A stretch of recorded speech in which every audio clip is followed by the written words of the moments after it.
Welcome to our channel education की मैं Ram sir. तो आज हम लोग करंट इलेक्ट्रिसिटी का कुछ ये टॉपिक देखते हैं, कूलम्ब्स लॉ। ठीक है, करंट इलेक्ट्रिसिटी चैप्टर का।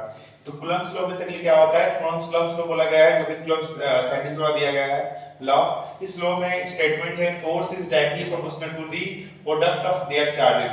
यानी फोर्स होगा चार्जेस के डायरेक्टली प्रोपोर्शनल होगा। जैसे सपोज मान लीजिए Q1 और Q2 दो अलग अलग चार्ज है, उनके बीच का डिस्टेंस क्या है? R है। Q1 क्या है? Q1 एंड Q2 क्या है? चार्जेस है, और उनके बीच का डिस्टेंस क्या है? R। उनके बीच का डिस्टेंस R है। तो बेसिकली क्या होगा? Force is directly proportional to the product of their charges and force क्या होगा? Inversely proportional to the square of the distance between them. यानी फोर्स होगा चार्जेस के डायरेक्टली प्रोपोर्शनल होगा और डिस्टेंस का इनवर्सली प्रोपोर्शनल होगा। यानी डिस्टेंस जितना डिक्रीज कम रहेगा फोर्स उतना ज्यादा लगेगा, जितना डिस्टेंस ज्यादा होगा फोर्स उतना कम लगेगा। तो बेसिकली ये क्या है? इनवर्सली रिलेशन है। और हम लोग क्या करते हैं, जब पहला फर्स्ट इक्वेशन क्या आएगा? F directly proportional to the Q1 into Q2 और सेकंड इक्वेशन होगा F inversely proportional to the square of the distance between them. तो यहाँ पर combine first and second equation, then we will get F directly proportional to the Q1 Q2 by में R square. और अगर proportional का sign क्या होता है? हटाते हैं तो क्या होगा? K आता है। K क्या है? एक तरह से कांस्टेंट है। K क्या है? कांस्टेंट है into Q1 into Q2 by में R स्क्वायर। K का वैल्यू क्या होता है? K का वैल्यू होता है 9 into 10 9 into 10 power 9 newton metre square पर कूलम्ब का स्क्वायर। तो ये K का वैल्यू है, जब हम सम्स करेंगे तो उसमें यूज होगा। यहां पर Q1 गिवन होगा, Q2 गिवन होगा, और डिस्टेंस गिवन होगा। तो हम लोग क्या कर सकते हैं? यहां पे वैल्यू पुट करके क्या कैलकुलेट कर सकते हैं? फोर्स कैलकुलेट कर सकते हैं with the help of Coulomb's law. तो ओम्स लॉ हम समझते हैं हम लोग, जो कि सेकंड टॉपिक है इलेक्ट्रिसिटी कैटेलिसिटी चैप्टर का। तो ओम्स लॉ बहुत काफी इंपॉर्टेंट है, काफी एग्जाम में भी आया है ओम्स लॉ का डिफिनेशन और फार्मूला। इसके ऊपर न्यूमेरिकल्स भी आते हैं ओम्स लॉ पे। तो पहले ओम्स लॉ का डिफिनेशन समझते हैं। Ohm's law state that voltage across a conductor is directly proportional to the current. यानी कि जो भी आपका वोल्टेज होगा वो क्या होगा? डायरेक्टली प्रोपोर्शनल होगा करंट फ्लोइंग थ्रू इट। यानी करंट के डायरेक्टली प्रोपोर्शनल होगा through it provide all physical condition and temperature remain क्या होगा? कांस्टेंट होगा। तो बेसिकली यहां पर अगर फार्मूला बात करें तो ओम्स लॉ के फार्मूला द्वारा दिया गया है V equal to by the Ohm's law V equal to I into R, where V क्या है? यहां पर पोटेंशियल डिफरेंस, जिसका यूनिट क्या होता है? वोल्ट होता है। करंट का यूनिट क्या होता है? एम्पियर होता है। इसको शॉर्ट फॉर्म में हम लोग एएमपी भी लिखते हैं या ए लिखते हैं। रेजिस्टेंस का यूनिट क्या होता है? ओम होता है, या हम लोग ओएचएम लिखते हैं। तो ये क्या हो गया? यूनिट हो गया, और हर वर्ड का मीनिंग हो गया। V क्या? पोटेंशियल डिफरेंस हो गया, यूनिट उसका लिखते हैं वोल्ट, इसका सिंबल हम लोग यूज करते हैं V। और आपका करंट हो गया एम्पियर, यूनिट लिखते हैं एम्पियर, इसको एएमपी भी लिखते हैं और ए भी लिखते हैं। और रेजिस्टेंस का यूनिट ओम में लिखते हैं, इसका सिंबल यूज करते हैं, या ओएचएम भी लिखते हैं। ठीक है, तो हम लोग सम्स देखते हैं इलेक्ट्रिसिटी चैप्टर का। अभी ओम्स लॉ हम समझे भी थे, ओम्स लॉ के स्टेटमेंट क्या है, डेफिनेशन, इसका फार्मूला। तो उसके हेल्प से देखते हैं सम्स कैसे करना है। पहले क्वेश्चन पढ़ते हैं। Potential difference across two point of a conductor is 60 volt. यानी V का वैल्यू, यानी कि V कितना दिया हुआ है? 60 वोल्ट दिया हुआ है। क्योंकि क्या है? वोल्ट क्या होता है? यूनिट होता है वोल्टेज का, है ना? पोटेंशियल डिफरेंस का unit. Resistance of the conductor कितना दिया हुआ है? 10 ओम। R का वैल्यू दिया हुआ है 10 ओम। ठीक है, इसके बाद हम लोग फाइंड द करंट, यानी I का वैल्यू निकालना है, यानी करंट पूछा है। तो हमको पता है अकॉर्डिंग टू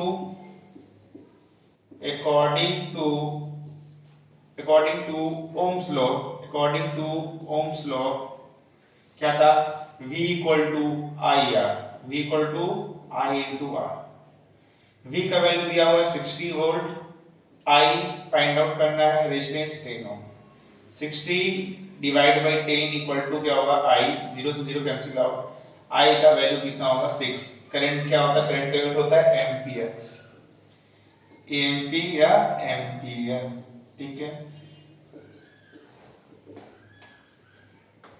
लोग अब इसके पहले सम्स देखे थे, इसके बाद अभी नेक्स्ट सम्स देखते हैं क्या है। बल्ब इज मार्क, अगर बल्ब में मार्क है कितने का है? 220 वोल्ट का है और 100 वाट का है। तो पहले तो पता होना चाहिए कि यूनिट किसका है, वोल्ट जो है ये पोटेंशियल डिफरेंस का यूनिट है, और W क्या है, वाट है। वाट इसका होता है पावर का यूनिट होता है। तो what is the amount of current that flows the filament through the bulb, यानी कि वो क्या फाइंड आउट करना है, करंट फाइंड आउट करना है। तो पावर का एक फार्मूला होता है, पावर का क्या फार्मूला होता है, पावर का फार्मूला होता है V into I। पावर का फार्मूला ये होता है, गिवन क्या है, पावर गिवन है, पावर दिया हुआ है 100 वाट, उसके बाद पोटेंशियल यानी V दिया हुआ है कितना, 220 वोल्ट, ये गिवन है। तो हम लोग क्या करते हैं, वैल्यू पुट करते हैं, पावर की जगह पर 100 और ये 220 into current I, 100 divide by 220 equal to I, 0 से 0 कैंसिल आउट, और बेसिकली इसको कैंसिल आउट करेंगे तो 2 से 5 बार में, 2 से 11 बार में, 5 बाय में 11 करेंगे इक्वल टू I। तो 11 से अगर हम 5 में डिवाइड करते हैं, 0 लेंगे, तो बेसिकली 11 4 जा 44 60, फिर यहाँ पे आएंगे तो क्या हो जाएगा 4 5 55, ठीक है। तो पहले यहाँ पे सेकंड में 0 लिए ना, तो 0 पॉइंट पहले लगा लीजिए, 0.4 और यहाँ पे 5, फिर यहाँ पे 50, फिर यहाँ पे लेते फिर 4 बार में 44 और ये चलता रहेगा। तो हम लोग कंसीडर कर देते हैं इसको, तो यहाँ पे हो जाएगा I का वैल्यू 0.454 एम्पियर। तो हम लोग अब Joule's law heating effect of current समझते हैं, जूल्स लॉ और हीटिंग इफेक्ट ऑफ करंट।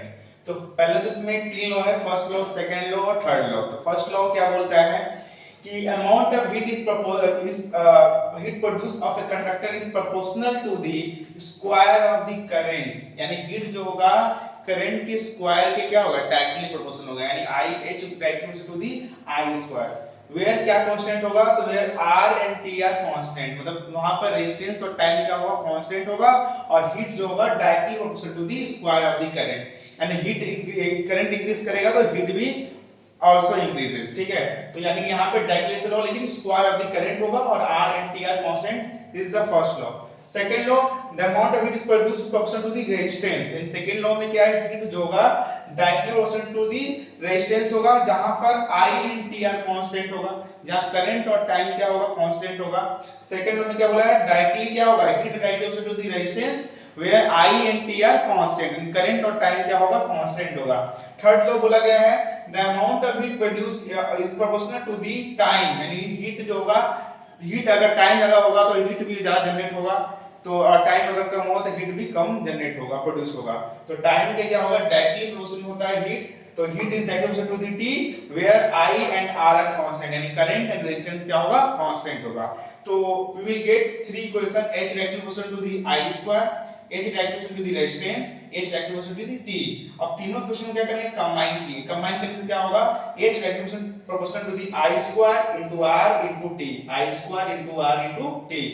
अब इसके बाद नेक्स्ट यहाँ पे देखते हैं, तो यहाँ पर अगर कंबाइन प्रोपोर्शनल साइन हटेगा तो एक J होगा और डिवाइड में, J क्या है, मैकेनिकल इक्विवेलेंट ऑफ हीट, जो जूल्स कांस्टेंट भी बोलते हैं, मैकेनिकल इक्विवेलेंट ऑफ हीट या जूल्स कांस्टेंट, जिसका वैल्यू कितना होता है, जो कि एग्जाम में आता है 4.2 जूल पर कैलोरी, यानी 4.2 से क्या होता है, वैल्यू होता है। अब यहाँ पर J की जगह क्या पुट कर देंगे, 4.2, तो H = I square RT divide by 4.2, और यहाँ पर सपोज मान लीजिए यहाँ पर कुछ नहीं है तो 1, यानी कि 1 डिवाइड बाय 4.2 करेंगे तो आंसर मेरा आएगा 0.24। तो 1 डिवाइड बाय 4.2 क्या हो गया, 0.24 into I square into RT, और ये हो गया जूल्स लॉ द्वारा दिया गया फार्मूला। अगर हम जब भी जूल्स से रिलेटेड यानी Joule's heating effect of current से कुछ न्यूमेरिकल्स करते हैं तो वहां पर ये फार्मूला यूज करेंगे, H = 0.24 इनटू I स्क्वायर यानी करंट का square into resistance into time. तो यहां पर देखेंगे सम्स में क्या क्या गिवन था, करंट गिवन है 0.5 एंपियर और रेजिस्टेंस गिवन है 2.5, टाइम गिवन है 1 आवर्स। तो हम लोग क्या करेंगे, आवर्स को सेकंड में कन्वर्ट करेंगे। एक आवर में कितना सेकंड होते हैं यार, 600 सेकंड होता है। H का फार्मूला यानी कि यहां पर हम लगाए हैं हीटिंग इफेक्ट ऑफ करंट का फार्मूला, जो कि होता है H = 0.24 into I square into R into T। तो I यहां पे 0.24 लिख दिए, I का वैल्यू कितना दिया, 0.5, 0.5 का स्क्वायर रेजिस्टेंस 2.5 इनटू 3600, 0.24 इनटू 0.5 का स्क्वायर 0.25 इनटू 2.5 इनटू 3600, और सभी को हम लोग मल्टीप्लाई अगर करते हैं तो लोगों को क्या मिलेगा, 540 कैलोरी, जो कि क्या होगा, हीट यहां पे प्रोड्यूस होगा।